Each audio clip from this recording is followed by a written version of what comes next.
बेटा के लैपटॉप पर नहीं चला है और मैं बिना और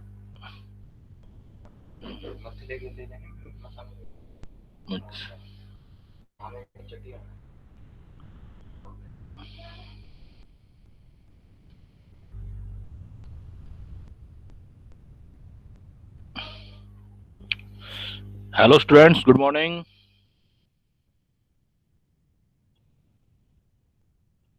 good morning sir. Good morning.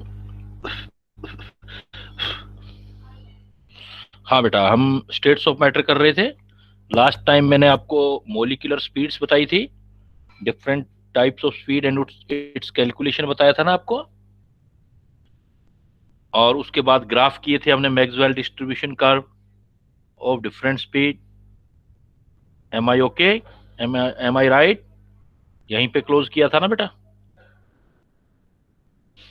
Reply करो बेटा, क्योंकि मेरे इतने सारे बैचेस होते हैं तो मूव कर जाता है ना, क्या है क्या नहीं है। रिप्लाई करो, कहां तक किया था? आवाज आ रही है बेटा? हेलो, आप लोगों को यस आवाज सर। आ रही है? लास्ट टाइम लास्ट टाइम क्या कहां तक किया था बेटा? जो मैक्सवेल। मैंने बोला वहीं तक, हाँ मैक्सवेल जी। तक किया था ना? हाँ जी सर। हाँ, यस सर। ठीक ठीक। हम्म, देखो बेटा, तो यहाँ पर क्या था कि ये जो हमने स्पीड वगैरह सारी एज्यूम की हैं, ये एक थ्योरी से की है, और ये थ्योरी एजम्पशन पर बेस्ड थी, जिस थ्योरी को हमने नाम दिया था काइनेटिक थ्योरी ऑफ गैसेस। के टी जी बोलते हैं बेटा इसको, के टी जी। तो काइनेटिक थ्योरी ऑफ गैसेस जो है कुछ पोस्टुलेट्स या अजम्पशन पर बेस्ड है। अजम्पशन मतलब गैस कैसी होती है, कैसे मूव करती है, उस पर बेस्ड है। और इसकी अजम्पशन में क्या क्या है, तो ऐसा एज्यूम किया जाता है, तो जो गैस जो होती है, जो आपका गैस है, वो जो मैटर है वो छोटे छोटे स्फेरिकल और रिजिड पार्टिकल का बना होता है, जिसको हम गैस बोलते हैं। तो gas, the gas is consist of small rigid spherical particles। कोई भी गैस है वो जो है छोटे छोटे स्मॉल रिजिड और स्फेरिकल पार्टिकल का बना हुआ एज्यूम किया गया है। और जो ये पार्टिकल्स होते हैं, ये जो है कंटिन्यूसली, जो गैस का पार्टिकल्स है, जो गैस का पार्टिकल, और इसको बोलते हैं and particles known as molecule. इसी जो गैस का जो स्मॉलेस्ट पार्टिकल्स होते हैं, जो रिजिड है, काफी स्मॉल हैं, स्फेरिकल हैं, उसको हम मोलिक्यूल्स बोलते हैं। और ये जो मोलिक्यूल्स हैं जो गैस के, molecule of gas are always in randomly motion. वो वो गैसेस के जो पार्टिकल है वो ऑलवेज मोशन में है। क्यों मोशन में है? Due to collision to each other and with wall of container. मान लो किसी कंटेनर के अंदर आप गैस रखते हो, तो सपोज ये हमारे पास कंटेनर है बेटा, ऐसा एज्यूम किया जाता है इस कंटेनर में कोई गैस रखी हुई है, तो गैस के बहुत सारे पार्टिकल होंगे, और सारे पार्टिकल जो होंगे वो इस टाइप से रिजिड स्फेरिकल पार्टिकल होंगे गैस के, जिसको हम गैस के मॉलिक्यूल्स बोलेंगे। और ये गैस के पार्टिकल क्या, जैसे इससे टकरा के फिर टकराएंगे तो इधर मूव कर रहे हैं, फिर इधर मूव करेंगे, तो हर किसी की रैंडमली मोशन चलता रहेगा, बिकॉज आपस में कोलाइड करते रहेंगे, या दीवार जिस कंटेनर में रखा हुआ है उसके के साथ कोलाइड करेंगे, इसलिए रैंडमली मोशन रहेगा इनमें हमेशा। और रैंडमली मोशन होगा, उसका रीजन होगा उनकी कोलिजन। वो आपस में भी कोलिजन हो सकती है बेटा, और वॉल ऑफ कंटेनर से भी हो सकती है। नेक्स्ट पॉइंट है कि जो गैस का पूरा वॉल्यूम है, एक्चुअली आपने देखा था गैस का वॉल्यूम उसके कंटेनर के वॉल्यूम के रिगार्डिंग लिया जाता है, गैस का वॉल्यूम। और गैस जो मोलिक्यूल का वॉल्यूम है वो बहुत छोटे मोलिक्यूल है, काफी स्मॉल कह रहा है, तो जो वॉल्यूम ऑफ मॉलिक्यूल्स है, volume of molecules is negligible as compared to volume of gas, volume of gas, पूरे गैस के वॉल्यूम के कंपैरिजन में। वॉल्यूम ऑफ गैस किसका होगा? वो कंटेनर का वॉल्यूम होगा, वॉल्यूम ऑफ कंटेनर होगा तो जो गैस का वॉल्यूम है। तो वॉल्यूम ऑफ कंटेनर की बजाय जो गैस के मोलिक्यूल है, इसका मतलब स्पेस काफी ज्यादा है गैस के पार्टिकल के बीच, ये जो स्पेस होगा ये बहुत ज्यादा होता है। तो उनको हम कंपेरेटिवली ये कह सकते हैं, क्योंकि गैस के पार्टिकल को जितना स्पेस मिलेगा उतने एक दूसरे से दूर दूर होके फैल जाएंगे। तो खुद के मोलिक्यूल का जो वॉल्यूम होता है वो हम क्या लेते हैं? नेग्लिजिबल लेते हैं। किसके कंपेरिजन में? As compare to volume of gas. काफी इंपॉर्टेंट पोस्टुलेट्स है ये। दूसरा ये है कि ये जो कोलिजन तो हो रही है, अभी हमने बोला कोलिजन, तो प्रेशर जो राइज होता है, जो गैस का किसी का प्रेशर होता है, वो इसलिए प्रेशर राइज होता है बिकॉज ये गैस के पार्टिकल जो कंटेनर की वॉल है उस पर टकराते हैं। वॉल टकराते हैं तो वॉल पे फोर्स प्रोड्यूस होता है, और फोर्स क्या होता है? फोर्स पर यूनिट एरिया ही तो प्रेशर होता है, P is equal to F upon A. तो प्रेशर कैसे राइज होता है? गैस का प्रेशर क्या होता है? तो वो उन्होंने बोला कि pressure of gas is due to collision of molecule on wall of container। जो कंटेनर की वॉल है उस पर वो प्रेशर राइज करते हैं। बट एक पॉइंट है कि यहाँ पर कोई भी गैसेस के मोलिक्यूल के बीच आपस में कोई अट्रैक्शन या रिपल्सन नहीं है, कोई इंट्रैक्शन नहीं है आपस में। और अट्रैक्शन और रिपल्सन नहीं होता है तो ना गैस की एनर्जी में डिक्रीज होगा ना इंक्रीज होगा। इसलिए जो कोलिजन होंगी, चाहे वो आपस में एक दूसरे से रैंडमली टकरा रहे हैं, कोलाइड हो रहे हैं, बट उनका कोलिजन होने के थ्रू जो आपका क्या बोलते हैं, जो कोलिजन का टाइप है वो इलास्टिक होगा, नो लॉस ऑफ एनर्जी होगा, एनर्जी का कोई लॉस नहीं हो रहा है। तो आप ये बोलोगे कि देयर इज नो इंट्रैक्शन, या you can say that attraction or repulsion between gaseous molecule।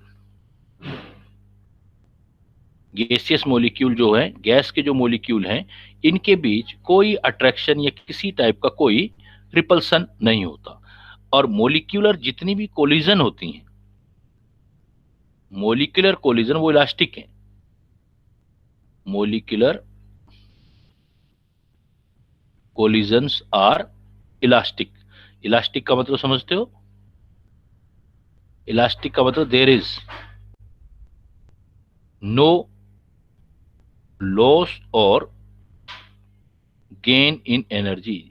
एक सिस्टम की जितनी एनर्जी है वो उतनी ही रहेगी, कोलिजन्स में के थ्रू उनकी एनर्जी में डिक्रीज या इंक्रीज नहीं होगा।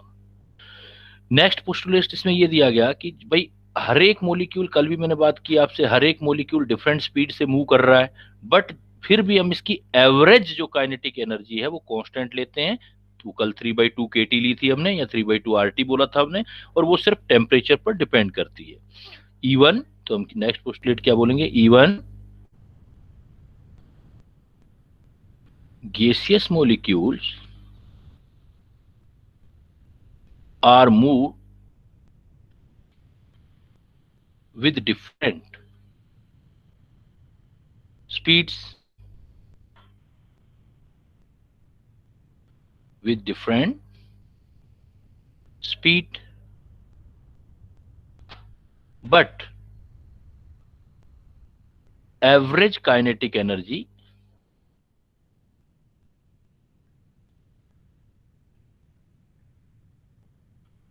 remain constant at particular temperature. और वो हमने पढ़ा था, काइनेटिक एनर्जी जो एवरेज था 3/2 RT था, सिर्फ टेम्परेचर पर डिपेंड करता था। एवरेज काइनेटिक एनर्जी सिर्फ टेम्परेचर का फंक्शन है, और जो इफेक्ट, ग्रेविटी इफेक्ट है, वो भी नेग्लिजिबल है। इसलिए गैस के पार्टिकल नीचे नहीं गिरते, और मूव करते रहते हैं। Gravity effect is negligible. तो यहां पर देखो कुछ एग्जम्पशन दिए गए थे कि केटीजी काइनेटिक थ्योरी दी गई थी। काइनेटिक आपको समझते हो ना, काइनेटिक का मतलब मूवमेंट से होता है बेटा। काइनेटिक थ्योरी ऑफ गैसेस दी गई थी, उसमें ऐसा बोला गया था कि गैस जो है वो बहुत छोटे छोटे पार्टिकल से बना हुआ है जो मोलिक्यूल बोलते हैं। इन मोलिक्यूल का खुद का वॉल्यूम पूरी गैस के वॉल्यूम में नेग्लिजिबल है। इन मोलिक्यूल्स के बीच कोई अट्रैक्शन या रिपल्सन नहीं है, तो जितना भी कोलिजन होता है वो इलास्टिक होता है। प्रेशर इसलिए राइज होता है बिकॉज गैस के पार्टिकल जो है जिस कंटेनर में या जिस जगह होते हैं वो किसी चीज से टकराते हैं, वॉल से टकराते हैं।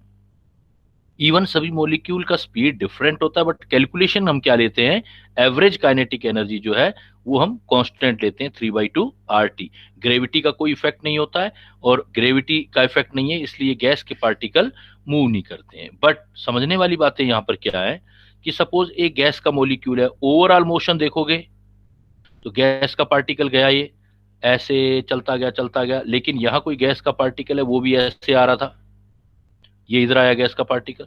अब जैसे ये पार्टिकल ए इधर आया, अब इससे टकरा के फिर इधर चलने लग गया, फिर इधर आ गया, ये बी पार्टिकल है, ये ए इधर आ गया। अब ए इधर चल रहा है, फिर यहाँ कोई सी पार्टिकल आ गया, सपोज ये सी है, तो इससे टकरा के फिर इधर चलने लग गया। तो ओवरऑल देखोगे फिर ये ए इधर आ गया, फिर ये ए इधर चला गया सपोज। तो एक पार्टिकल को कंसीडर करोगे आप, तो एक पार्टिकल का मोशन कभी इधर कभी इधर कभी इधर कभी इधर दिखाई देगा, एक पार्टिकल का, क्योंकि वो ड्यू टू कोलिजन हो रहा है। बट अगर आप दो पार्टिकल की कोलिजन देखोगे, जैसे ये ए था ये बी था, तो दो पार्टिकल के कोलिजन के बीच पाथ जो होगा वो स्ट्रेट है। तो ये एक बड़ा इंपॉर्टेंट पॉइंट है कि अगर आप टोटल मोशन देखोगे किसी भी गैस पार्टिकल का, टोटल मोशन वो रैंडम होगा। तो overall motion of gas molecule is random, but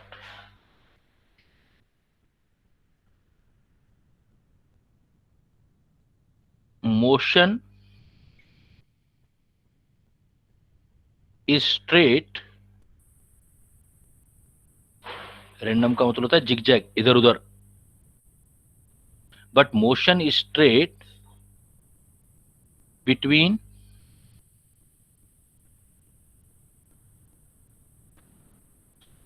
collision.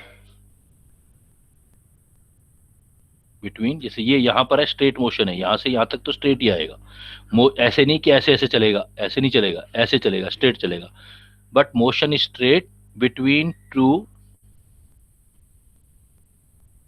Consecutive collision. तो एक तो ये बात ध्यान रखनी है, नोट नंबर 1। नोट नंबर 2 बेटा ये ध्यान रखना है कि यहां पर क्या होगा कि अब जितनी कोलिजन होती हैं उसको कोलिजन नंबर या कोलिजन फ्रीक्वेंसी बोलते हैं। तो एक होता है आपका कोलिजन नंबर, जेड से लिख देते हैं हम। कोलिजन नंबर का मतलब होता है number of collision of molecules per unit volume पर सेकंड। पर सेकंड में, पर यूनिट वॉल्यूम में एक मोलिक्यूल कितनी कोलिजन कर रहा है, ये होता है कोलिजन नंबर। और ये होता है √2 pi sigma square you average N star. ये रिलेशन डायरेक्ट करने हैं। Z is equal to √2 pi sigma square you average N star. तो यहां पर यू एवरेज जो है बेटा वो एवरेज स्पीड है, गैस मॉलिक्यूल की एवरेज स्पीड है। एन स्टार जो है number of molecules per unit volume में, मतलब N/V है एन स्टार। ये क्वेश्चन इस बार आया भी था, अभी 2020 के अंदर जो आपका नीट हुआ है उसमें यही आया था कि N/V जो है वो इसका मतलब नंबर ऑफ मोल पर यूनिट वॉल्यूम के डायरेक्टली प्रोपोर्शनल हुआ, कंसंट्रेशन की तरह हुआ N स्टार, तो N स्टार कंसंट्रेशन की तरह है, तो रिएक्टेंट पर जो है क्वेश्चन आया था कंसंट्रेशन चेंज करने पर क्या चीज चेंज होगी, तो कोलिजन नंबर या कोलिजन फ्रीक्वेंसी चेंज होती है। तो you average pi sigma star जो होता है क्रॉस सेक्शन एरिया जो है टोटल मिला के pi sigma star cross section area, और ये क्रॉस सेक्शन जो है आपका डायमीटर होता है सिग्मा, ये होगा टोटल, ये यहां से यहां तक क्रॉस सेक्शन एरिया, मतलब जैसे ये है, ये जगह है, यहां से गैस जा रही है, गैस के पार्टिकल है ना, ये ऐसे जा रहे हैं सपोज यहां से यहाँ, तो यहां से यहां जा रहे हैं, तो ये क्रॉस सेक्शन एरिया हो गया। तो क्रॉस सेक्शन एरिया में ये जो होगा आपका, ये सिग्मा की वैल्यू आ जाएगी, जो रेडियस होगा यहाँ पर डायमीटर का हाफ जो होगा, तो ये होता है कोलिजन नंबर। फिर थर्ड नंबर नोट आता है आपका कोलिजन फ्रीक्वेंसी।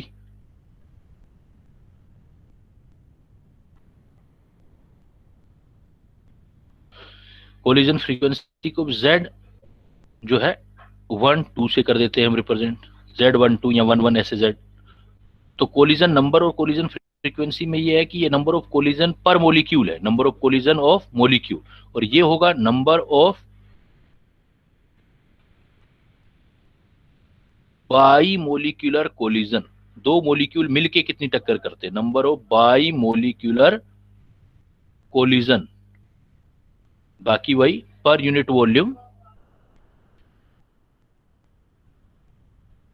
पर सेकेंड, बाई मोलिकुलर कोलिजन। तो इसका फार्मूला Z12, बस इतना फर्क आ जाएगा कि 1/√2 आ जाएगा, वही पाई सिग्मा स्क्वायर यू एवरेज, और जो N था N की बजाय N स्टार जो था उसका स्क्वायर आ जाएगा, क्योंकि दो कोलिजन लेने हैं तो N star into N star, और ये जो होगा आपका अब वो सारा फिजिक्स में, जैसे मैंने बताया KTG सारा फिजिक्स का पार्ट है, या कुछ इंपॉर्टेंट फार्मुलेशन में कर रहा हूँ, कोलिजन फ्रीक्वेंसी इवन केमिस्ट्री के तो सिलेबस में नहीं है, लेकिन फिजिक्स में ये पार्ट है, तो कभी केमिस्ट्री में डाल देते हैं क्वेश्चन, कभी फिजिक्स में डाल देते हैं, जिसे इस बार डाल ही दिया 2020 में, केमिस्ट्री में डाल दिया, पढ़ते फिजिक्स में हो आप।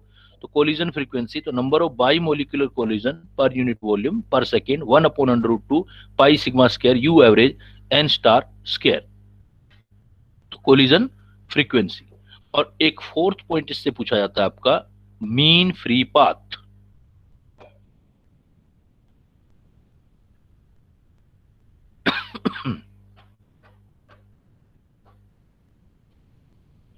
मीन फ्री पाथ लेमडा से रिप्रेजेंट करते हैं। मीन फ्री पाथ ये जो होता है average distance, average distance travelled by gas molecule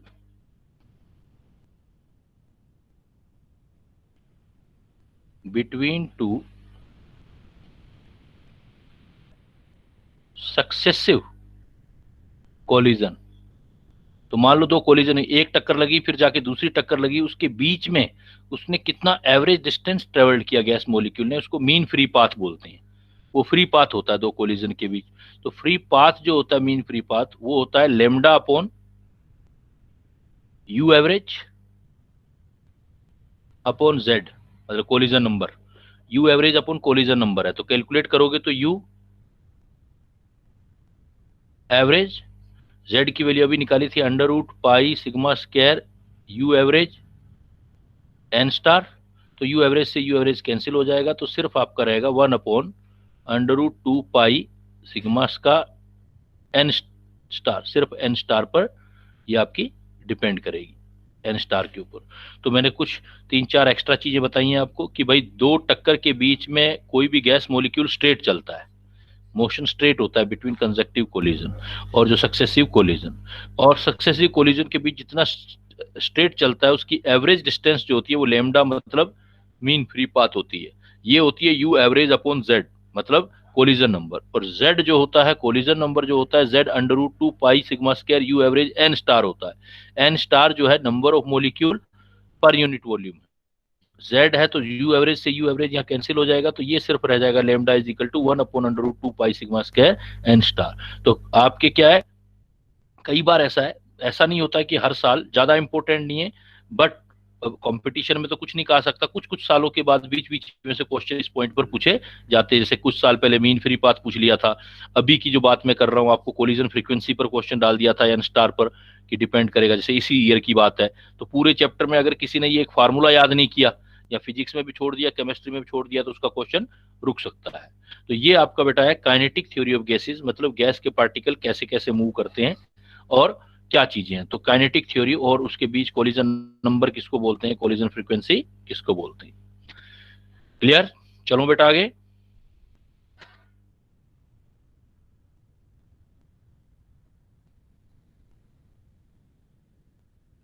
बोल दिया करो बेटा थोड़ा सा, यस या नो, Yes, कुछ भी sir. बोल दिया करो। Yes, है ना? sir. Yes, sir. Yes, sir.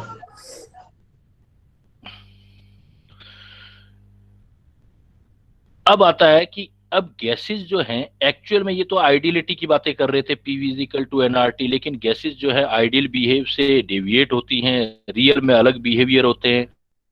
तो आइडियल या नॉन आइडियल बिहेवियर क्या होता है, या हम ये कह सकते हैं कि बिहेवियर ऑफ रियल गैसेस कैसा होता है, एक्चुअल में रियलिटी में गैसेस का बिहेव कैसा है, बिहेवियर ऑफ रियल गैसेस, या हम इसी को कह सकते हैं आइडियल और non ideal behaviour of gases. भाई आइडियल बिहेवियर कब होता है और नॉन आइडियल कब बिहेवियर होता है, या किसको बोलते हैं। जो एक्चुअल में आप गैसेस देखते हो, एटमोस्फेयर में गैसेस अवेलेबल है बेटा आपके पास, तो वो रियलिटी में जो गैसेस अवेलेबल है वो आइडियल बिहेवियर कब करती हैं, नॉन आइडियल बिहेवियर मतलब आइडियलिटी से डेविएट कब होती हैं। तो इसमें पॉइंट ये है, पहले आइडियल बिहेवियर का मतलब क्या है, if gases obey ideal gas equation,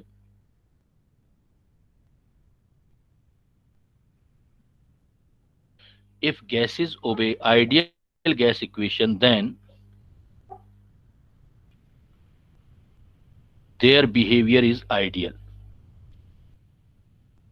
तब उसको हम आइडियल बिहेव कहेंगे, आइडियल गैस इक्वेशन। तो you know ideal gas equation क्या होती है बेटा, PV is equal to NRT, PV is equal to NRT. अब अगर हम पीवी और एनआरटी को एक तरफ ले जाएं, तो जो भी वैल्यू आएगी, अगर कुछ वैल्यू है, तो PV is equal to one NRT हो गया ना बेटा। पीवी अपॉन एनआरटी का जो रेशियो होता है, इसको हम बोलते हैं जेड, जो भी रेशियो आएगा Z, PV is equal to NRT के रेशियो को जेड, जेड मतलब हम बोलते हैं compressibility factor, compressibility factor, Z is equal to PV upon NRT. अब देखो, अगर PV is equal to 1 NRT है, तो पीवी अपॉन एनआरटी की वैल्यू फॉर आइडियल गैस क्या होनी चाहिए, फॉर आइडियल गैस हम कह रहे हैं PV is equal to 1 NRT होता है। तो इसका मतलब बेटा पीवी अपॉन एनआरटी की वैल्यू क्या होनी चाहिए, 1, और पीवी अपॉन एनआरटी को ही क्या बोलते हैं हम, जेड। तो जेड की वैल्यू क्या होनी Z. चाहिए, 1. 1। इसका मतलब मैथमेटिकली बात को समझना है कि जब गैसें आइडियल गैस इक्वेशन को फॉलो करती है तो उनका बिहेव आइडियल होता है। तो आइडियल बिहेव होने का मतलब है पीवी अपॉन एनआरटी की वैल्यू कितनी आनी चाहिए, 1 आनी चाहिए।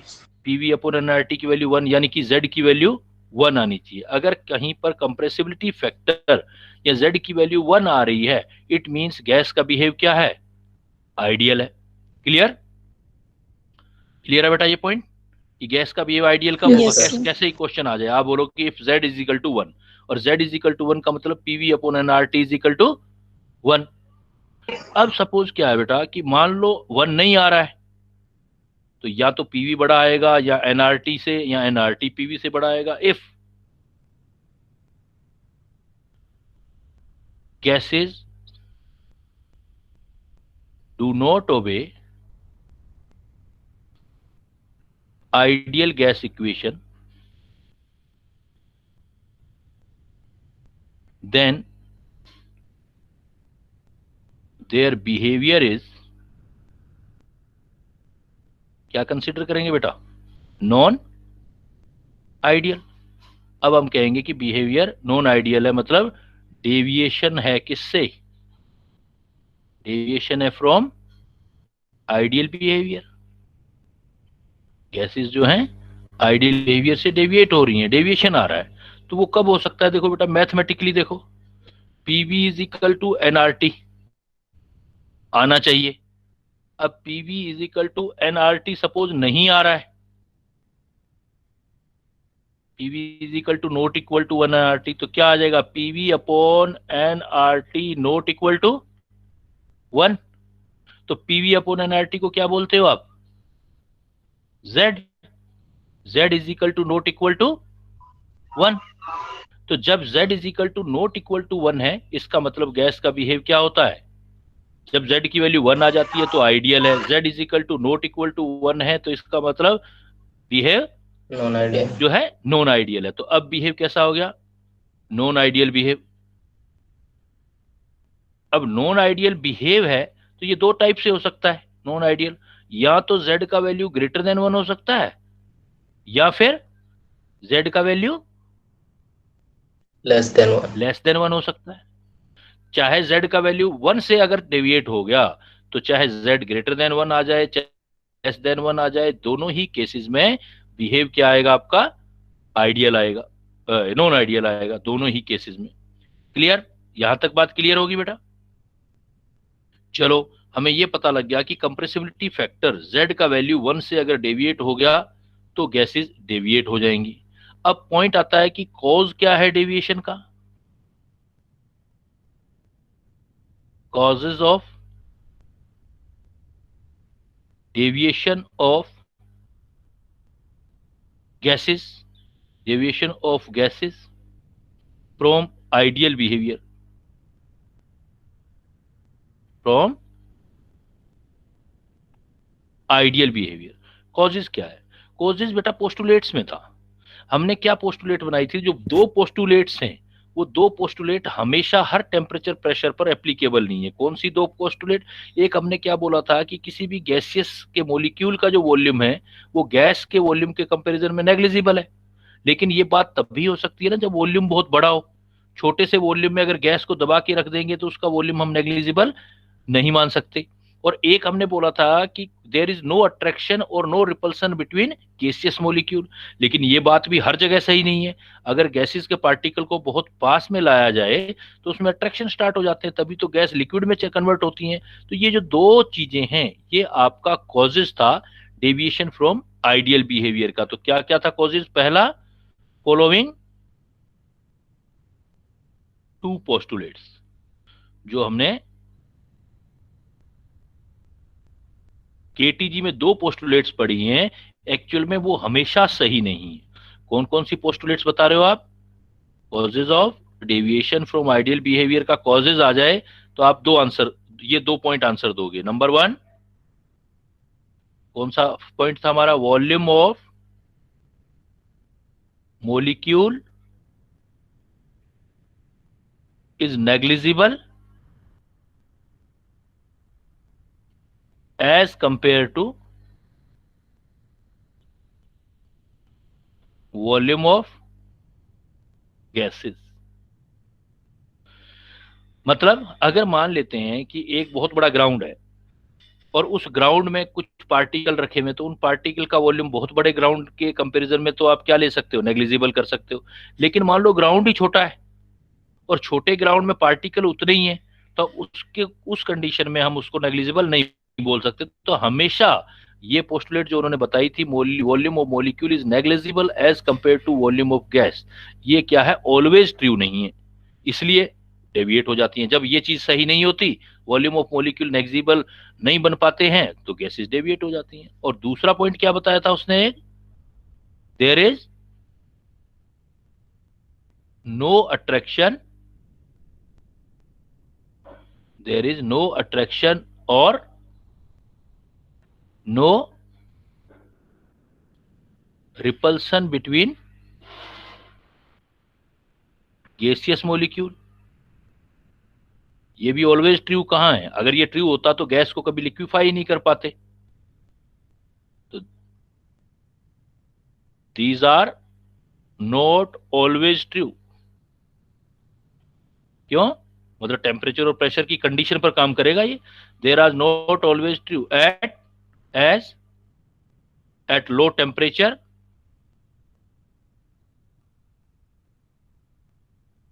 Gases are liquefied. अगर बेटा गैसेज लिक्विफाइड आ रही है तो इसका मतलब अट्रैक्शन हो रहा है कि नहीं हो रहा है? उसमें लिक्विफिकेशन हो रहा है, गैस से लिक्विफिकेशन हुआ है, तो इसका मतलब गैस के मॉलिक्यूल के बीच अट्रैक्शन स्टार्ट हुआ है। अट्रैक्शन स्टार्ट होगा तो लिक्विड में कन्वर्ट होगा। तो इसका मतलब ये दो पोस्टुलेट्स ही ये not true for all condition of temperature and pressure. तो ये चीज जो थी, ये दोनों कंडीशन जो है ये कॉज है आइडियल बिहेवियर से डेविएशन का, क्योंकि हर एक टेम्परेचर और प्रेशर पे ये सही नहीं हो सकती। इसका मतलब टेम्परेचर और प्रेशर डिसाइड करते हैं कि जिस टेम्परेचर और प्रेशर डिसाइड करते हैं कि गैस आइडियल होगी या नहीं होगी। तो इसका मतलब आइडियल गैस के लिए दोनों चीजें लगनी चाहिए बेटा। जरा सोचो, वॉल्यूम ऑफ मॉलिक्यूल नेग्लिजिबल कब हो सकता है वॉल्यूम ऑफ गैस के कंपैरिजन में? जब गैस के पार्टिकल बहुत दूर दूर हो आपस में। गैस के पार्टिकल बहुत दूर दूर होने का मतलब है कंटेनर बहुत बड़ा हो, तभी हो सकता है ना।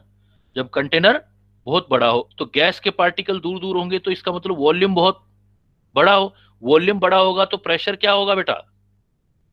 प्रेशर क्या होना चाहिए बताओ?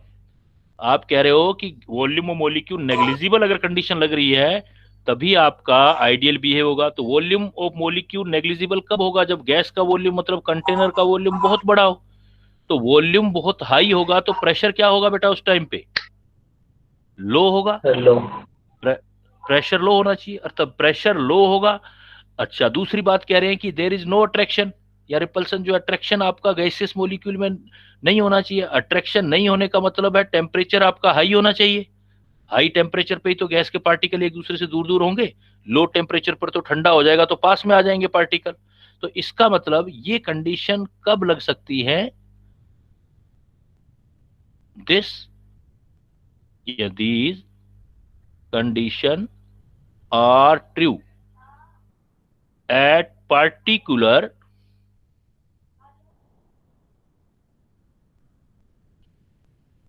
condition of temperature and pressure. Particular condition of these condition, जो ऊपर वाली दो कंडीशन है, are true at particular condition of temperature and pressure. ये क्या कंडीशन हो सकती है बेटा? अभी हमने किया, अभी मैंने बताया टेम्परेचर क्या होना चाहिए? हाई। High temperature. और प्रेशर कितना होना चाहिए बेटा? High temperature and low. Pressure low pressure. अगर हाई टेम्परेचर और लो प्रेशर लगाए तो ये कंडीशन मिल जाएंगी आपको, यही वाली। वॉल्यूम ऑफ वॉल्यूम नेग्लिजिबल हो जाएगा तो high temperature and low pressure पर ये कंडीशन लग जाएंगी। ये लग जाएंगी तो उस टाइम पे गैसेस का बिहेव आइडियल हो जाएगा। इसलिए हम क्या लिख सकते हैं कि गैसेस आइडियल बिहेव कब शो कर सकती है? सो रियल गैसेस, हाँ, सो गैसेस बिहेव, बहुत बार पूछा जाता है बेटा क्वेश्चन ये, गैसेस बिहेव आइडियल बिहेवियर। तो कंडीशन बताओगे आप किस कंडीशन पर? Gases behave ideal behaviour eight, रट डालो ये पॉइंट। गैसेस जो होती हैं अपना आइडियल बिहेव शो करती हैं, लेकिन किस कंडीशन पर बेटा? Gases behave ideal behaviour eight high temperature and low pressure. high temperature and low pressure. High temperature and low pressure पर जो होंगी वो गैसेस अपना आइडियल बिहेव शो करेंगी। इसका मतलब high temperature and low pressure पर Z इज इक्वल टू कितना आ जाएगा? आपसे पूछा जाए what is the value of Z at high temperature and low pressure, तो Z की वैल्यू कितनी हो जाएगी? लो 1, बिकॉज इस टाइम पे बिहेव कैसा है? आइडियल बिहेवियर है। तो आइडियल बिहेवियर पर जो है Z की वैल्यू 1 आनी चाहिए, और वो तब हो सकती है जब high temperature and low pressure आ जाएगा। क्लियर? क्लियर बेटा, चले आगे। कि गैसेस जो Yes, होती sir. हैं Yes, आइडियलिटी sir. तब शो कर सकती है जब हाई टेम्परेचर और लो प्रेशर हो। बट फिर भी हमें क्या है कि हमें तो सारी कंडीशन पता होनी चाहिए, भाई किस कंडीशन पर कैसा बिहेव हो रहा है, जेड की वैल्यू क्या आ रही है। तो हम क्या कर सकते हैं, फिर हम उस पॉइंट को लेते हैं, एक्सप्लेनेशन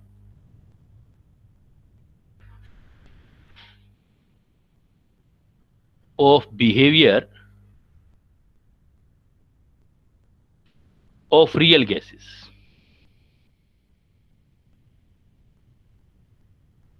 रियल जो हमारे पास अवेलेबल है गैसेस एटमॉस्फेयर में, उनका बिहेवियर कैसा है, मतलब कब आइडियल है, कब नॉन आइडियल है, ये सारा एक्सप्लेन कैसे करें हम। तो इसके लिए हमने क्या किया है, ये जब एक्सप्लेन होता है एक न्यू इक्वेशन से होता है, जो आपकी इक्वेशन आइडियल गैस इक्वेशन में करेक्शन करके बनाई गई है, तो हम उसको बोलते हैं बिहेवियर ऑफ गैसेस, चाहे आइडियल है चाहे नॉन आइडियल है।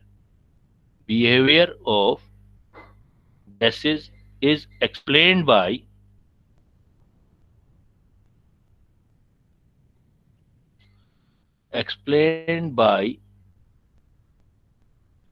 van der Waal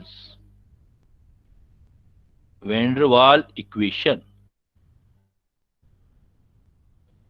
Behavior of gases is explained by van der Waal equation, which is obtained by correction of volume term and pressure term in ideal gas equation.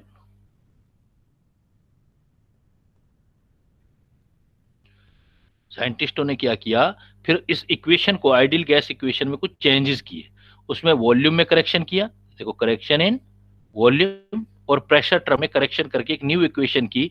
उस equation का क्या नाम है बेटा, van der Waal equation. तो van der Waal equation क्या है, pressure और उसमें क्या करेक्शन किए गए। देखो पहले इक्वेशन थी P V is equal to क्या थी, NRT, P V is equal to NRT. उन्होंने प्रेशर में करेक्शन कर दिया, पी में P plus P dash correction किया, वॉल्यूम में माइनस वी डैश करेक्शन किया, P plus P dash V minus V dash NRT. P dash जो correction किया गया, पी डैश, ये इक्वेशन याद करनी है आपको, डेरिवेशन का रिक्वायरमेंट नहीं है, a N square upon V square, ये है pressure correction term, pressure correction term. और V में जो करेक्शन किया गया बेटा,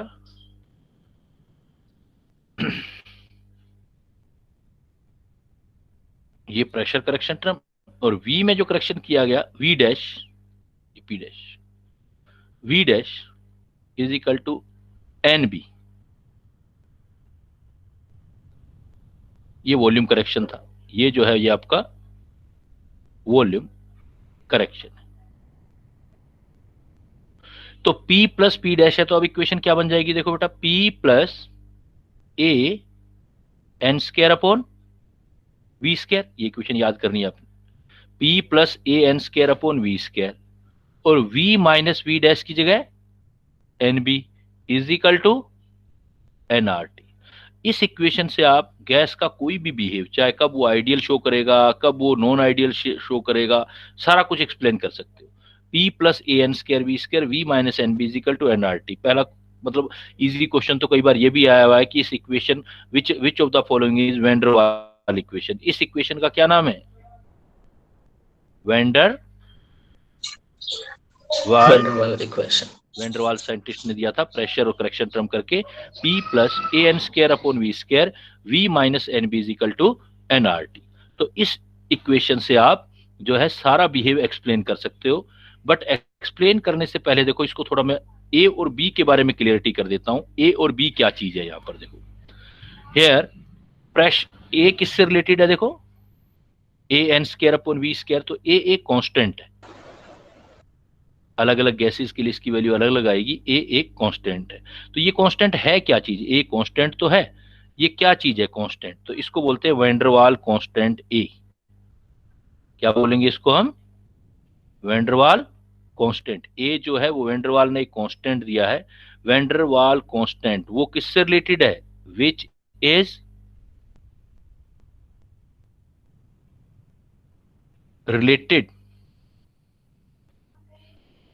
related pressure correction term.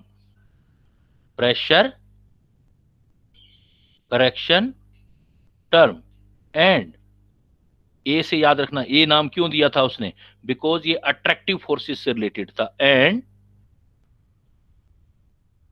Responsible for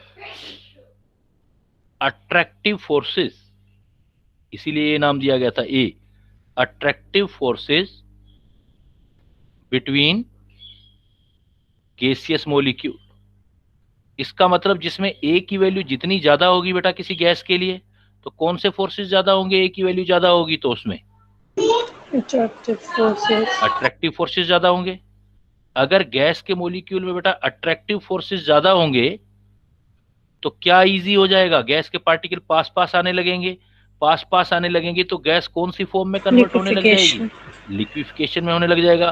तो जिस गैसेस के लिए ए की वैल्यू ज्यादा होती है, अट्रैक्टिव फोर्सेस उसके डोमिनेंट होते हैं, और ease of liquefaction, ease of उसका लिक्विफिकेशन क्या हो जाएगा? इंक्रीज हो जाएगा। तो ए से अट्रैक्शन याद रखना, जिसके ए की वैल्यू ज्यादा है उसके अट्रैक्टिव फोर्स ज्यादा है। अट्रैक्टिव फोर्सेस ज्यादा है तो ईज ऑफ लिक्विफिकेशन उसका ज्यादा है। क्लियर? क्लियर बेटा यहां तक? अब एग्जाम में पूछा जाता है कई बार यूनिट ऑफ ए, यहीं पर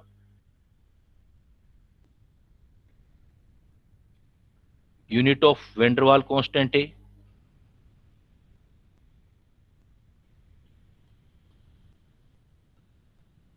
ये देखो कैसे निकालेंगे। तो वैन डर वाल कांस्टेंट जो ए है किससे रिलेटेड है बेटा? देखो ये मैंने क्या लिखा है, प्रेशर वाली साइड में है ना, और pressure correction term P dash है, तो इससे निकालो बेटा। Since P dash is equal to क्या आ जाएगा? A N square upon V square. तो a N square upon V square आ रहा है तो इसकी वैल्यू निकालो। देखो P a N square upon V square है, तो a is equal to dimension वाला फिजिक्स वाला चैप्टर वहां करते भी होंगे, ये P dash we square upon N square. तो ए का यूनिट देखो, जो प्रेशर का यूनिट होगा, प्रेशर किस में हो सकता है? एटमॉस्फेयर। वॉल्यूम किस में हो सकता है? लीटर और पर मोल का स्केल। तो एटमॉस्फेयर, लीटर, पर मोल। लेकिन ये जो होगा आपका ऑर्डिनरी या जर्नल यूनिट होगा, ऑर्डिनरी यूनिट और जर्नल यूनिट। अगर एसआई यूनिट एग्जामिनर ने पूछ लिया तो प्रेशर का एसआई यूनिट दो, वॉल्यूम का एसआई यूनिट दो, और नंबर ऑफ मोल का एसआई यूनिट दो, तो क्या हो जाएगा बेटा? देखो उसमें प्रेशर हो जाएगा पास्कल, लीटर हो जाएगा, एक मीटर क्यूब होता है तो मीटर 6 मीटर क्यूब का स्क्वायर, और मोल इनवर्स। कन्वर्जन नहीं कर रहे हैं, यूनिट निकाल रहे हैं, इसलिए वैल्यू नहीं देनी। पास्कल मीटर 6 पर मोल स्क्वायर, ये कौन सा यूनिट पूछा जाएगा? SI unit. बड़े इजी से क्वेश्चन आएंगे, बस थोड़ा सा ध्यान रख लेना है आपने। तो देखो मैंने प्रेशर करेक्शन टर्म में जो ए लिखा है, प्रेशर करेक्शन टर्म जो है एक्चुअली इंटरनल प्रेशर है, उसका इंटरनल प्रेशर होता है किसी भी गैस का। प्रेशर मतलब प्रेशर होता है, अट्रैक्शन होंगे तो कुछ प्रेशर होगा। तो आपसे पूछा जाएगा कि ए है क्या चीज actually? Van der Waal constant है, तो ए क्या चीज है related with pressure correction term में, और रेस्पॉन्सिबल जो है वो अट्रैक्टिव फोर्सेस के लिए रेस्पॉन्सिबल है। इसलिए आपका ए का वैल्यू जितना ज्यादा होगा, ए का वैल्यू जितना ज्यादा करोगे आप, अट्रैक्टिव फोर्सेस उतने ज्यादा होंगे गैसेस मॉलिक्यूल में, ईज ऑफ लिक्विफिकेशन बढ़ेगा बेटा आपका। बट यूनिट निकालोगे तो यूनिट जो आएगा, जर्नल यूनिट, ऑर्डिनरी यूनिट पूछेगा तो एटमॉस्फेयर, लीटर स्क्वायर, पर मोल स्क्वायर। लेकिन एसआई यूनिट पूछेगा तो पास्कल, मीटर का पावर 6 पर मोल स्क्वायर आ जाएगा। क्लियर? चले आगे। इसी टाइप से फिर बी क्या चीज है? बी देखो, जो दूसरा हमने टर्म लिया था इस साइड, दूसरी साइड वाला, फिर बी के लिए बात करते हैं अपने। तो है V is equal to N B, volume correction term में एन बी लिया है, तो इसमें जो V है be another van der Waal constant है। another van der Waal constant। जो आपका another van der Waal constant है ये related with volume correction term.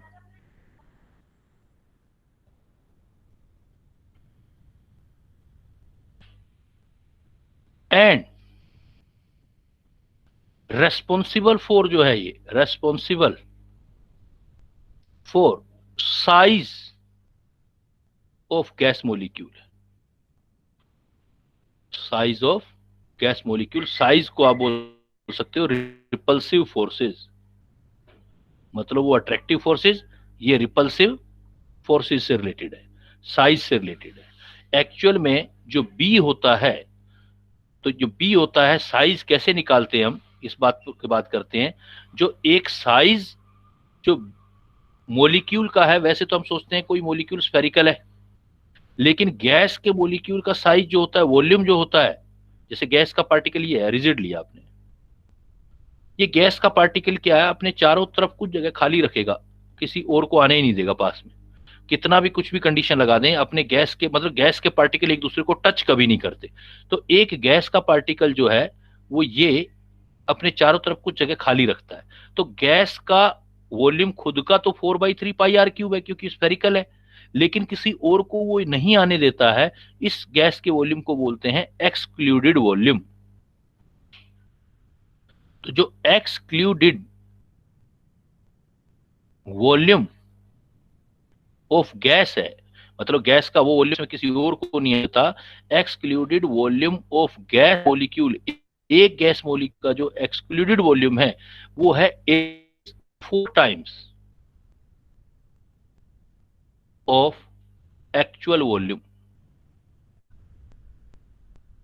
तो एक्चुअल वॉल्यूम का जो excluded volume of gas molecule है वो 4 टाइम है। तो यहां पर एक्सक्लूडेड वॉल्यूम जो गैस का निकालोगे तो कितना आएगा, देखो आपका, अगर इसको कैलकुलेशन करो जरा, एक गैस का एक्चुअल वॉल्यूम कितना आएगा बेटा, एक गैस का एक्चुअल वॉल्यूम कितना होता है 4/3 pi R cube. Are radius मतलब साइज ही तो रिप्रेजेंट कर रहा है, तो इसका मतलब एक्सक्लूडेड वॉल्यूम कितना आएगा, V excluded per molecule. Exam में क्वेश्चन आ जाए तो आप क्या बोलोगे, 4 times actual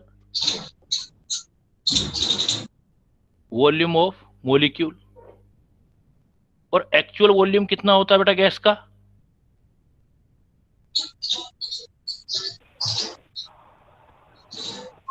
four by three pi R cube. Actual volume कितना होगा 4/3 पाई आर क्यूब। तो इसका मतलब, अब पॉइंट इधर लेके आते हैं अपने, इसका मतलब एक्सक्लूडेड वॉल्यूम पर मॉलिक्यूल आ गया 4 इंटू एक्चुअल वॉल्यूम, मतलब ये हो गया 4 into 4/3 pi R cube, 4 into 4/3 pi R cube. कैसे, ऐसा कैसे पॉसिबल हुआ बेटा, देखो सपोज एक स्पेस है मेरे पास, उस स्पेस में एक्सप्लेनेशन देखो, सपोज एक गैस पार्टिकल है ये वाला, और इसको क्लोज कांटेक्ट में एक गैस पार्टिकल और आ गया।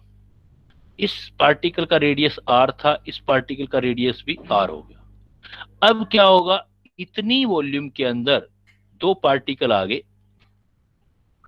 3D के अंदर इतना वॉल्यूम होगा, इस वॉल्यूम में 2 पार्टिकल हैं। अगर इस वॉल्यूम में 2 पार्टिकल हैं तो मैं इस वॉल्यूम को निकालना चाहूं तो इस सेंटर पॉइंट से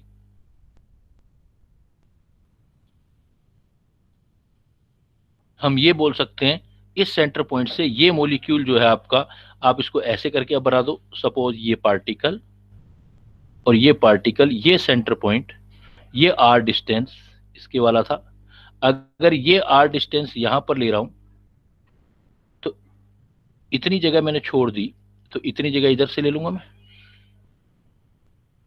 ये जगह छोड़ दी यार, तो यही तो है ये आर। तो ये आर जो आ गई, तो ये सेंटर पॉइंट में देखो, ये सेंटर पॉइंट आ गया। तो मुझे अगर ये रेडियस देखना है या ये रेडियस देखना है तो ये होगा, तो ये वाला आर या इस सेंटर पॉइंट से ये देखूं तो ये आपका R और R 2R आएगा, चाहे यहां से ले लो चाहे यहां से ले लो, 2R इस स्फीयर का। ये जो स्फीयर है यही तो आपका एक्सक्लूडेड वॉल्यूम है, बट ये एक्सक्लूडेड वॉल्यूम जो आ रहा है कैलकुलेशन से, एक्सक्लूडेड वॉल्यूम फॉर 2 मॉलिक्यूल आ रहा है। कितना आ रहा है? 4/3 पाई। अब इसका रेडियस निकालना है, तो ये आर ये और आर ये एक्सक्लूडेड वॉल्यूम वाला तो 2R हो गया, ये रेडियस बनेगा तो 2R का क्यूब। 2R का क्यूब को सोल्व करूंगा तो 4/3 पाई 8R का क्यूब। 8R क्यूब तो एक्सक्लूडेड वॉल्यूम फॉर 2 मॉलिक्यूल है, मुझे तो 1 मॉलिक्यूल चाहिए एक्सक्लूडेड वॉल्यूम। तो कैलकुलेशन बनाओ, एक्सक्लूडेड वॉल्यूम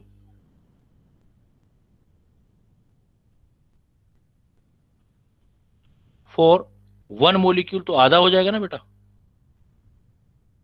आधा करूंगा तो इस इक्वेशन को लिख देते हैं 8 into 4/3 pi R cube by half, तो 4 टाइम ही तो आया है, देखो 4 इंटू 4/3 क्यूब, ये एक्चुअल वॉल्यूम हो गया। तो ये चीज मैंने यहां लिखी है, तो आप डायरेक्ट याद कर सकते हो कि एक्सक्लूडेड वॉल्यूम पर molecule actually 4 times of actual volume of molecule, 4 into 4/3 cube. अब मान लो पर मॉलिक्यूल का इतना आया है तो पर मोल का निकाल लेते हैं हम calculation.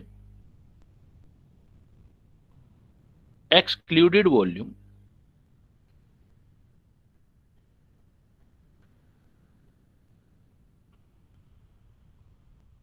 One mole gas molecule, excluded volume 1 mole gas molecule, तो जितना आया है उससे एवोगैड्रो नंबर से मल्टीप्लाई कर दो। Excluded volume 1 molecule into Avogadro number. तो excluded volume 1 mole gas molecule ही बी होता है, जो साइज से रिलेटेड है, इसी को हम बोलते हैं बी। तो बी इज इक्वल टू क्या आ गया? एक्सक्लूडेड 1 मॉलिक्यूल निकाल चुके आप, 4 इंटू 4/3 पाई R cube into Avogadro number. तो बाकी सारे तो कांस्टेंट है ना, डिपेंड किस पर करेगा? बी। ये जो बी है, बी आर पर डिपेंड कर रहा है, मतलब साइज पर डिपेंड कर रहा है। रेडियस ज्यादा होगा तो साइज होगा, इसलिए हम बोल रहे हैं बी डिपेंड्स अपॉन रेडियस और size of molecule. Depends upon radius और साइज ऑफ मॉलिक्यूल, मतलब आर जितना ज्यादा होगा साइज ज्यादा होगा, या आप कहोगे रिपल्सिव फोर्सेस। तो इससे क्लियर क्या होती है बात? अगर बी जितना ज्यादा होगा बेटा, बी की वैल्यू ज्यादा होगी तो क्या चीज ज्यादा होगा? साइज बड़ा होगा। साइज बड़ा होगा, या इसको क्या बोल सकते हो आप, कौन से फोर्सेस ज्यादा होंगे? Repulsive force. रिपल्सिव फोर्सेस ज्यादा होंगे, तो ईज ऑफ लिक्विफिकेशन मुश्किल हो जाएगा।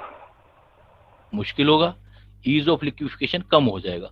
इसका मतलब गैस के लिक्विफिकेशन के लिए वेंडरवाल कांस्टेंट ए और बी की क्या वैल्यू होनी चाहिए?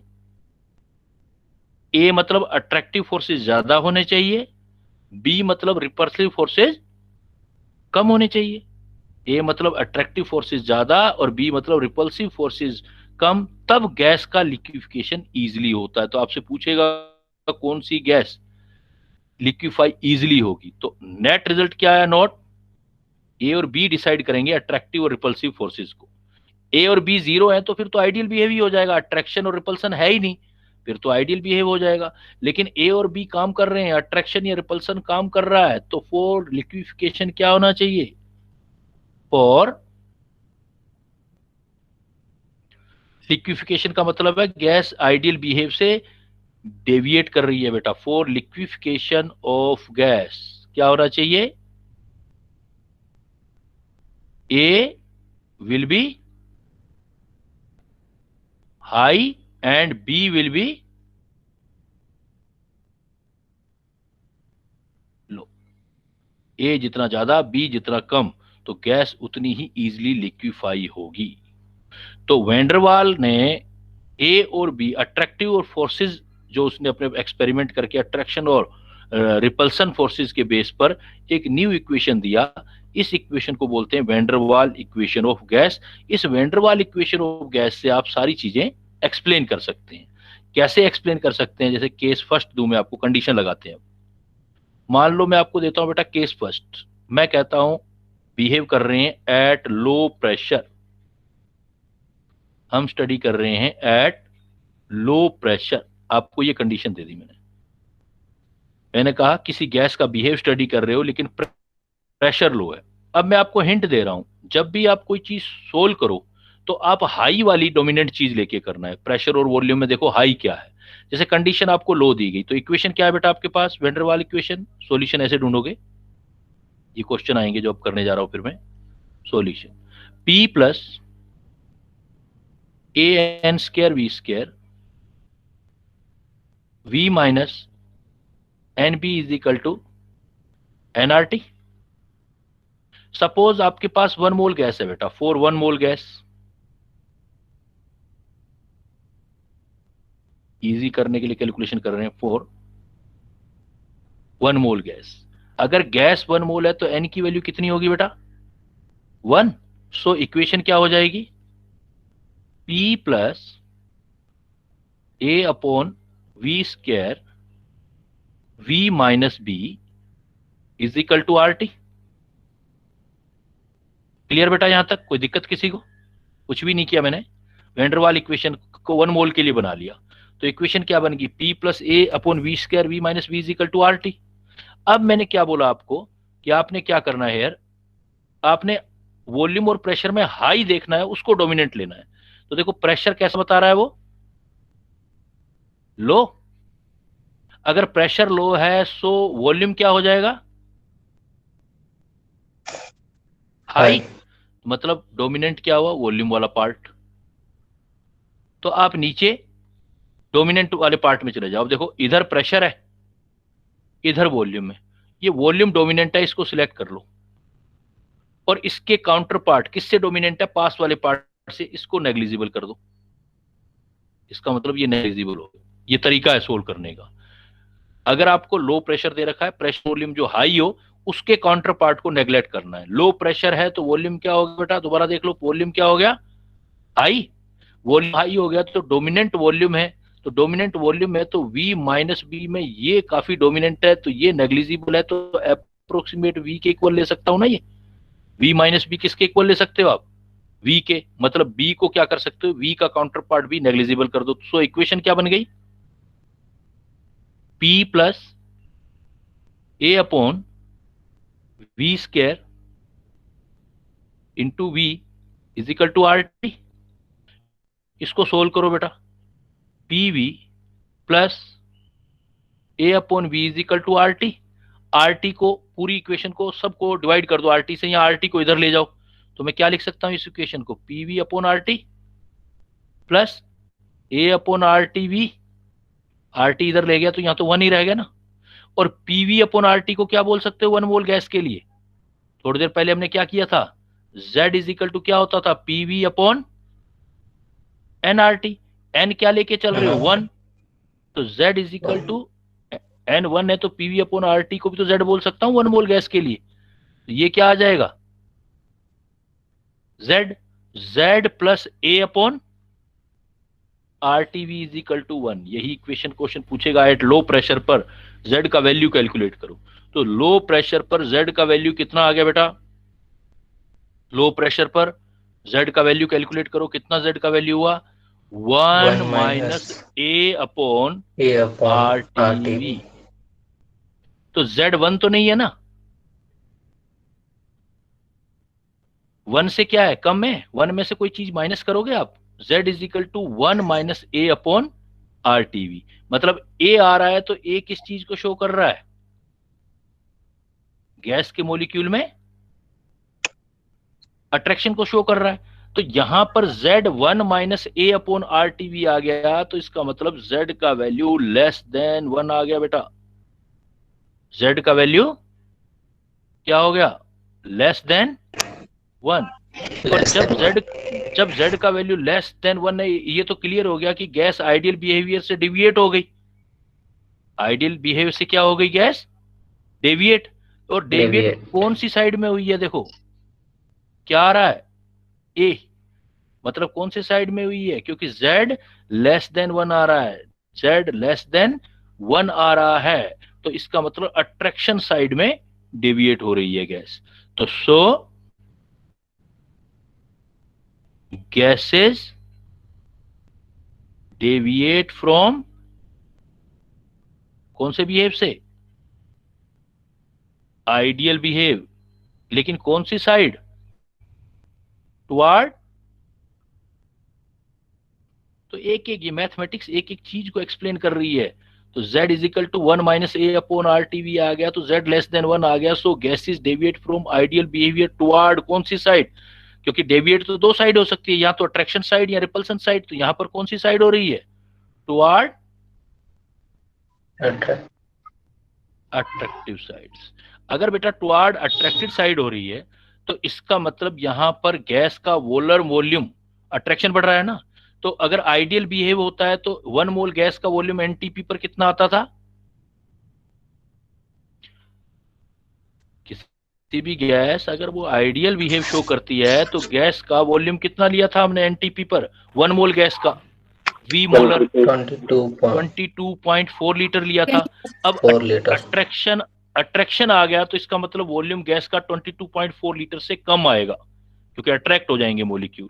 सो अगर Z लेस देन 1 आ जाए तो गैस डेविएट हो रहा है, पहला पॉइंट तो ये एक्सप्लेन हो रही है चीज आइडियल बिहेव से, लेकिन किस साइड में, toward attractive side. So molar volume of gas कितना आएगा आपका आंसर, लेस देन 22.4 लीटर। तो क्वेश्चन आएगा ऐसे, if Z less than 1 then molar volume of gas at NTP. Number first, number second less than 22.4 liter, number third greater than 22.4 liter, number 4 none of these। तो क्या answer दोगे बेटा, देखो इसमें because z less than 1 आ रहा है, तो z less than 1 आ रहा है, तो 1 से कम हो रहा है, तो इसका मतलब अट्रैक्शन फोर्सेस बढ़ रहे हैं, तो लेस देन 22.4 लीटर। एक्सप्लेनेशन कितने कैसे दोगे, एक्सप्लेनेशन इसी क्वेश्चन का एक्सप्लेनेशन भी दे सकते हो आप। एक्सप्लेनेशन दोगे कि PV is equal to 1 mole के लिए क्या होता है, एनआरटी होता है पीवी इज इक्वल टू, वैसे तो PV is equal to N R T, तो PV is equal to N R T या नंबर ऑफ मोल 1 ले रहे हो, तो पीवीएम इक्वल टू आरटी, तो पीवीएम अपॉन आरटी, तो पीवीएम अपॉन आरटी यही तो z है। इसकी वैल्यू कितनी आ रही है, 1 तो नहीं आ रही ना, 1 से क्या आ रही है, लेस देन 1 आ रही है। तो पीवीएम में बड़ा कौन आ रहा है, पीवीएम या आरटी बड़ा आ रहा है, आरटी बड़ा रहा है, लेस देन आरटी बड़ा है ना, मैथमेटिकली सोचो, पीवी में आरटी बड़ा आ गया तो इसका मतलब पीवीएम क्या आ गया, स्मॉल, तो वीएम क्या आ जाएगा, इसका मतलब वीएम जो आएगा वो स्मॉल आएगा, तो पहले से कम हो जाएगा, 22.4 लीटर आ जाएगा, वीएम स्मॉल आ जाएगा इसमें। तो एक ही क्वेश्चन को मैथमेटिकल तो कई डायमेंशन होते हैं ना, किसी भी तरीके से सोल्व कर सकते हो, बट फिर भी मैं आपको चीजों को इस तरीके से करवा रहा हूं कि z से सोल्व करो आप, कि z इज इक्वल टू 1 है तो आइडियल बिहेवियर, z 1 नहीं आया है तो नॉन आइडियल बिहेवियर। इसका मतलब लो प्रेशर पर गैसेस आपसे पूछा जाए तो if z is equal to 1 को ऐसे भी तो क्वेश्चन कर सकता था, इफ या एट लो प्रेशर, और if z less than 1 then molar volume of gas. तो लो प्रेशर आएगा तो ये एक्सप्रेशन याद करना आपने, यहां फटाफट निकाल लेना एग्जाम में आएगा, तो z इज इक्वल टू, तो लो प्रेशर पर गैसेस, इसका मतलब आइडियल बिहेव शो नहीं करती हैं लो प्रेशर पर। एक कंडीशन है, आपने अभी थोड़ी देर पहले कहा था कि गैसें आइडियल बिहेव शो करती हैं, उसमें 2 कंडीशन थी एक साथ, low pressure and high temperature था। अभी हम सिर्फ इसको कह रहे हैं, we are only saying that at low pressure, सिर्फ लो प्रेशर है तो गैसेस आइडियल बिहेव शो नहीं करेंगी। क्लियर? चलें आगे। Yes sir. अब देखो, सपोज मैं आपको कह दूं, केस सेकंड दे दूं, at high pressure,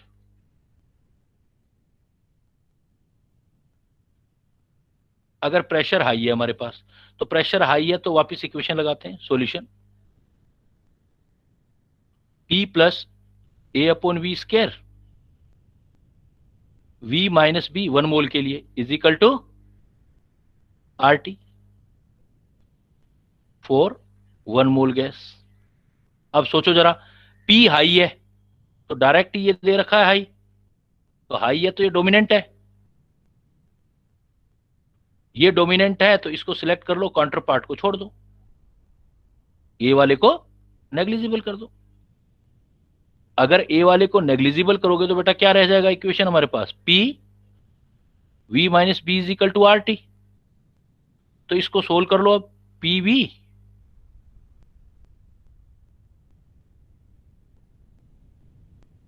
minus PB is equal to RT। PV minus PV RT को भी सोल्व कर लो, इधर ले आओ, तो ये RT इस तरफ ले आओ, PV upon RT minus PB upon RT is equal to 1 हो गया। तो PV अपॉन RT को क्या बोलते हो आप, 1 मोल गैस के लिए Z minus PB upon RT Z is equal to 1। तो Z की वैल्यू क्या आ गई देखो बेटा, 1 plus 1 plus PB PV upon upon RT। RT, Z is equal to आ गया 1 प्लस PB अपॉन RT। तो अब देखो इसका एक्सप्लेनेशन, इसका मतलब Z अगेन क्या आ रहा है, 1 तो नहीं आ रहा ना, 1 में कोई चीज ऐड हो रही है तो हेयर Z की वैल्यू क्या हो जाएगी, ग्रेटर देन 1। Greater than 1।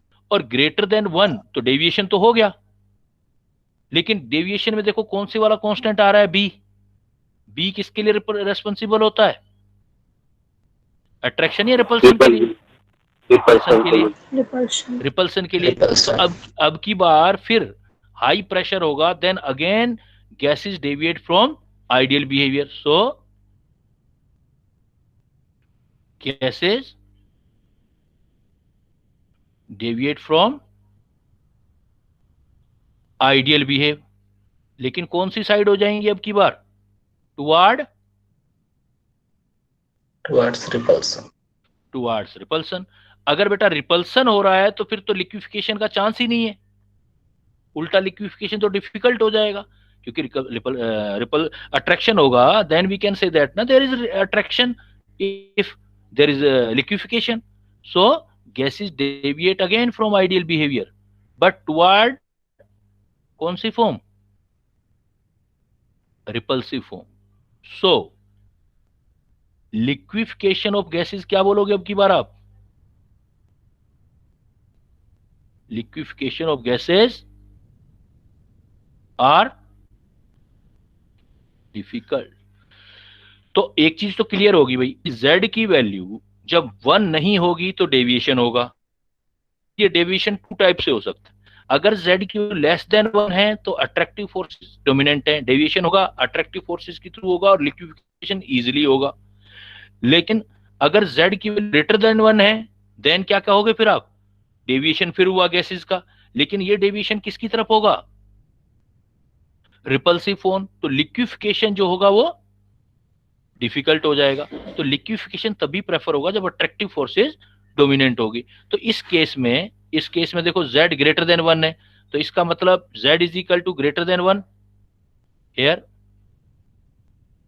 तो Z का मतलब है PV अपॉन RT की वैल्यू ग्रेटर देन 1, तो PV ग्रेटर देन आ रहा है RT, तो जब Z ग्रेटर देन 1 होगा तो मोलर वॉल्यूम जो आएगा VM,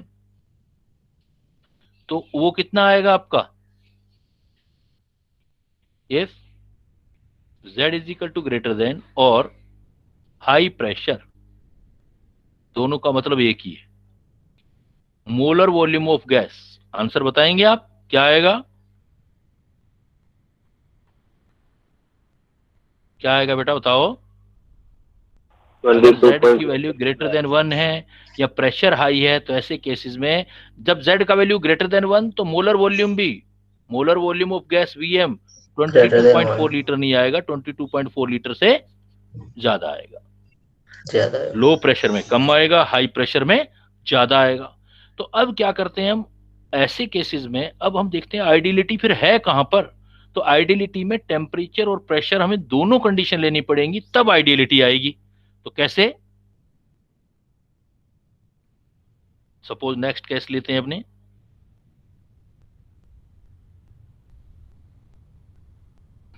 case third.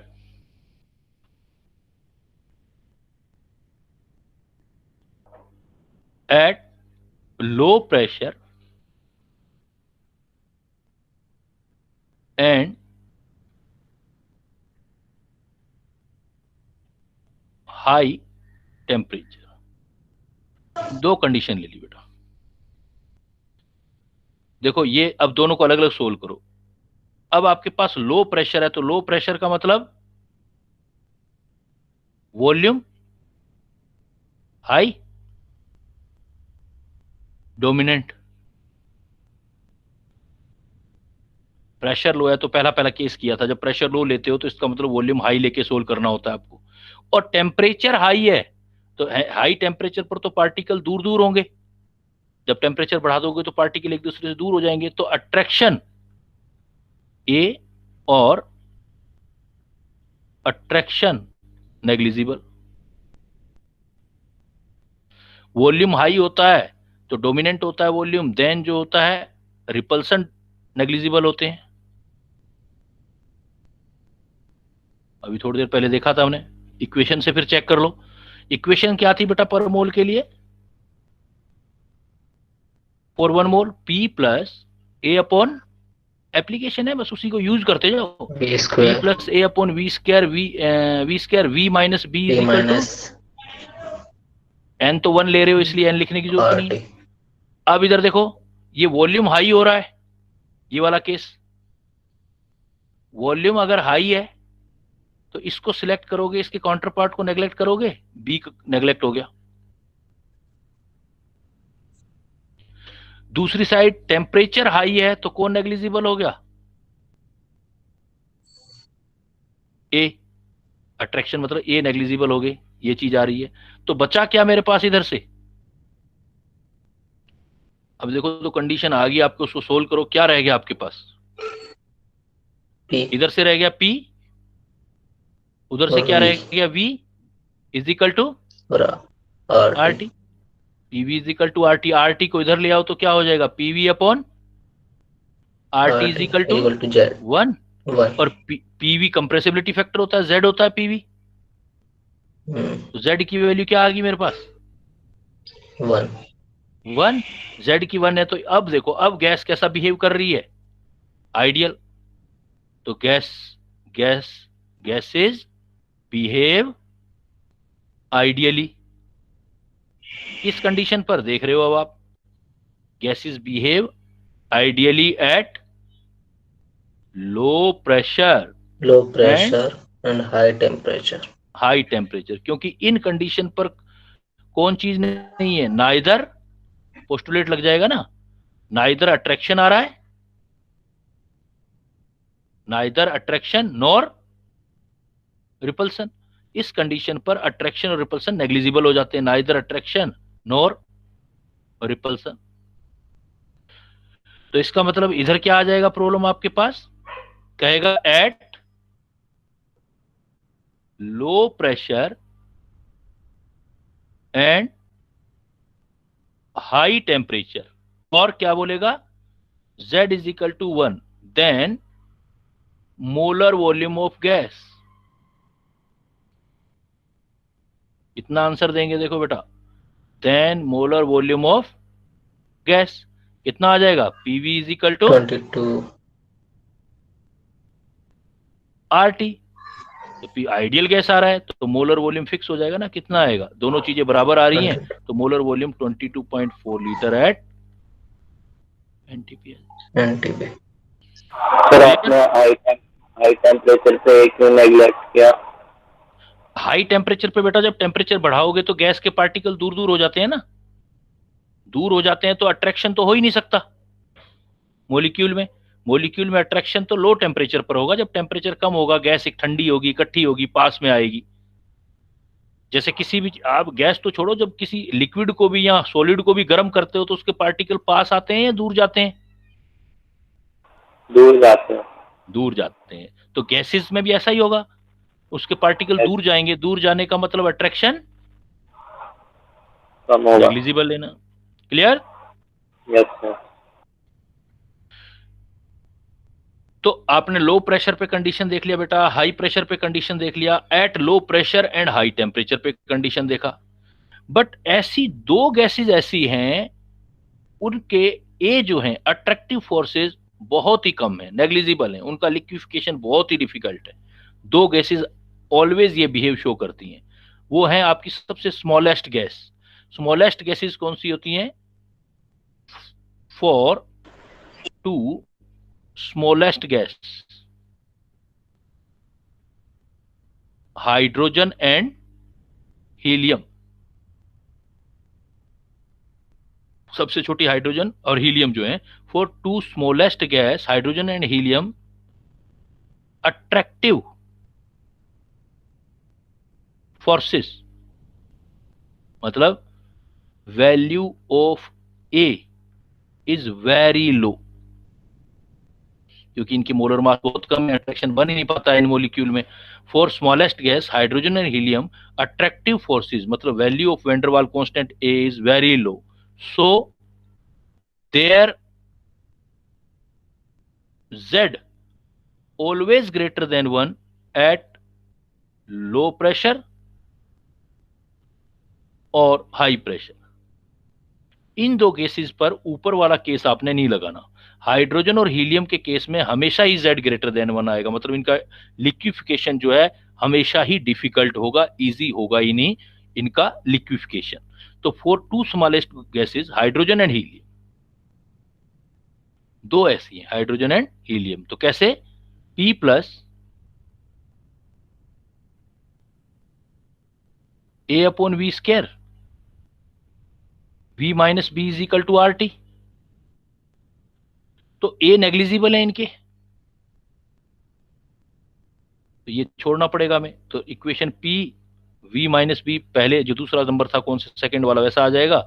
PV upon PB is equal to RT, RT को इधर ले जाओ, PV upon RT minus PB upon RT is equal to 1, PV upon RT Z होता है, तो Z ऑलवेज जो आएगा 1 प्लस PB अपॉन RT आएंगे। तो इन दो गैसेस के लिए, हाइड्रोजन और हीलियम के लिए P ऑलवेज जो है, ये B जो है आ रहा है, इसका मतलब ऑलवेज रिपल्सिव फॉर्म रहता है, मतलब अट्रैक्ट नहीं होते ये, इसलिए Z ग्रेटर देन 1 होता है एट ऑल प्रेशर, चाहे लो प्रेशर हो चाहे हाई प्रेशर हो। तो ऐसा क्वेश्चन पूछा जाएगा for hydrogen and helium value of Z eight low pressure और at high pressure.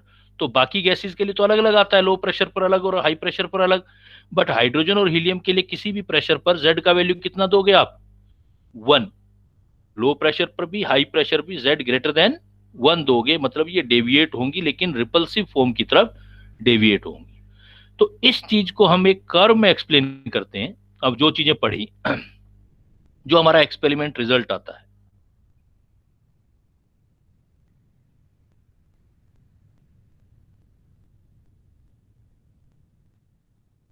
Experiment results for real gases. अब जो ऊपर पढ़ा उसको ग्राफ में दिखा रही। तो अगर हम रियल गैसेस में को प्रैक्टिकल करते हैं हम, तो उनके लिए जब हम ग्राफ खींचते हैं Z के लिए,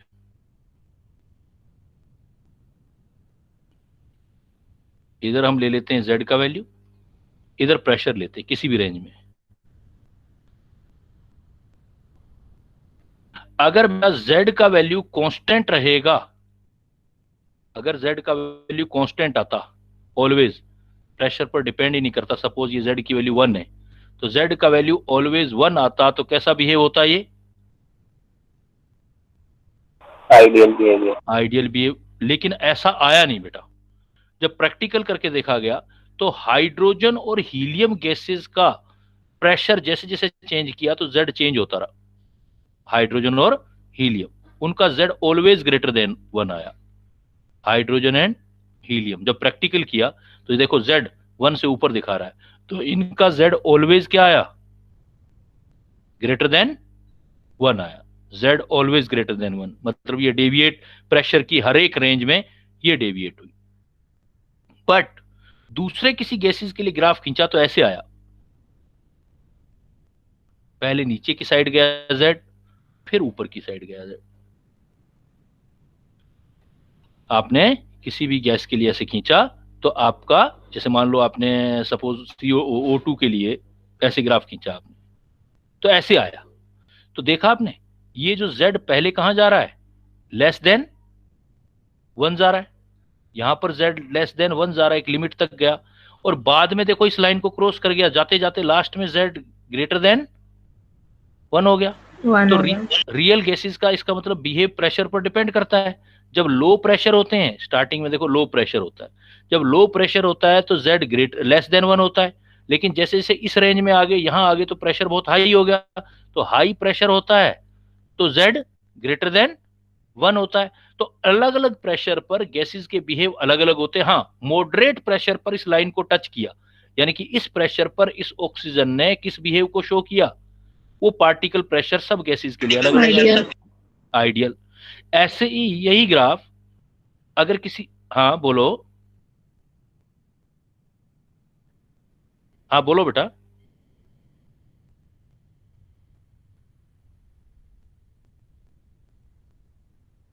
क्या कुल पूछ रहे थे? बोलो।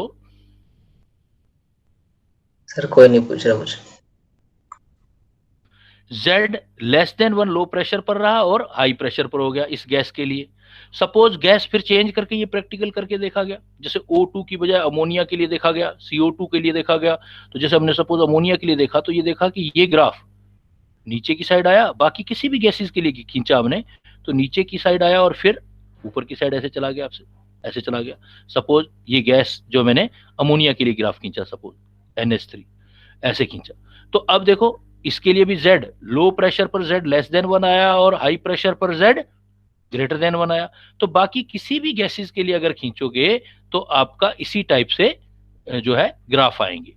तो ये चीज शो कर रहे हैं कि आपके पास 3 कंडीशन है। इसका मतलब फॉर, क्या रिजल्ट निकला? For most of real gases या most of gases at low pressure क्या हुआ? देखो जब आपने प्रेशर लो रखे तो Z की value less than 1 I, at high pressure रखे तो Z की वैल्यू ग्रेटर देन 1 आई। डेविएट लो प्रेशर पर भी हुए, हाई प्रेशर पर भी हुए। बट फॉर हाइड्रोजन और हीलियम क्या आया? देखो वो हाइड्रोजन और हीलियम में at any pressure Z greater than 1 I, greater than 1 आई। हाँ, इससे एक चीज और क्लियर है कि जितना Z ये ग्राफ नीचे की साइड जाएगा, जैसे ब्लैक वाले ग्राफ को देखो, मतलब ऑक्सीजन गैस के लिए ये इतना नीचे आया ग्राफ, है ना, फिर ऊपर गया। लेकिन आप देखो इसके लिए, देखो यहां पर प्रेशर हम 0 लेके सोल्व कर रहे हैं। यहां देखो आप इस लाइन को, नीचे आया Z, तो Z का ग्राफ जितना नीचे होगा तो Z लेस देन 1 होगा। Z की वैल्यू 1 से जितनी कम होगी, इसका मतलब मोलर वॉल्यूम 22.4 से उतना ही कम होगा ना। तो हम ग्राफ देख के बता सकते हैं कि कौन सी गैस इजीली लिक्विफाई होगी। जितना Z जितना 1 से लेस होगा, Z जितना ज्यादा 1 से लेस होगा, तो इसका मतलब कौन से फोर्सेस काम करेंगे उसके अंदर? Z, या ये कहें eight low pressure lower the graph. तो ग्राफ जितना लोअर होगा बेटा उतना क्या होगा? अट्रैक्शन ज्यादा हो जाएंगे, फोर्सेस ज्यादा। At low pressure over the graph more the attractive forces, और जितने अट्रैक्टिव फोर्सेस ज्यादा होंगे higher the ease of liquefaction. तो ग्राफ देख के आप बता सकते हो ना कि कौन सा वाला ज्यादा इजीली लिक्विफिकेशन होगा, लिक्विफिकेशन ऑर्डर क्या आ सकता है, ग्राफ देख के बता सकते हैं हम। तो अब देखो ये 4 गैसेस आपके सामने है, तो लिक्विफिकेशन ऑर्डर क्या होगा? सो इंक्रीजिंग ऑर्डर ऑफ लिक्विफिकेशन। सबसे इजीली कौन लिक्विफाई होगा? जिसका ग्राफ बिल्कुल नीचे की ओर से जा रहा है। सबसे नीचे किसका आया देखो बेटा? अमोनिया। और सबसे ऊपर की साइड किसका आया है? सबसे ऊपर की साइड हाइड्रोजन। तो हाइड्रोजन को लिक्विफाई करना बहुत डिफिकल्ट है। हाइड्रोजन से ज्यादा हीलियम को लिक्विफाई करना डिफिकल्ट। हीलियम से ज्यादा लिक्विफाई करना किसको? फिर ऑक्सीजन। और ऑक्सीजन से इजीली लिक्विफाई करना है अमोनिया। तो ग्राफ देख के भी आप लिक्विफिकेशन निकाल सकते हो। तो लिक्विफिकेशन आप यहाँ, मैंने आज के केस में देखो लिक्विफिकेशन 2 चीजों को देख के आप कर सकते हो। तो लिक्विफिकेशन की बात करें, लिक्विफिकेशन का मतलब ये तो क्लियर हो गया कि if we consider the liquefaction of gas, it means we are going to the deviation of gases from ideal behaviour, but this deviation toward the attractive forces, this deviation toward the attractive forces, अगर liquefaction की बात कर रहे हैं। और liquefaction किस किस चीज को देख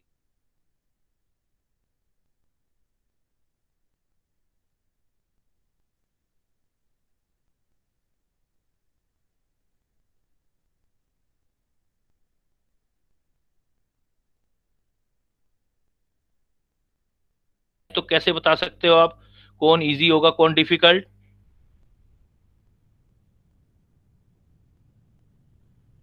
तो क्या बोला आपने, फिर से बोल दीजिए। लिक्विफिकेशन आज के चैप्टर में 2-3 जगह गैसेस का लिक्विफिकेशन आया है। लिक्विफिकेशन बढ़ाने के लिए क्या क्या वैल्यू देख के डिसाइड कर सकते हो आप?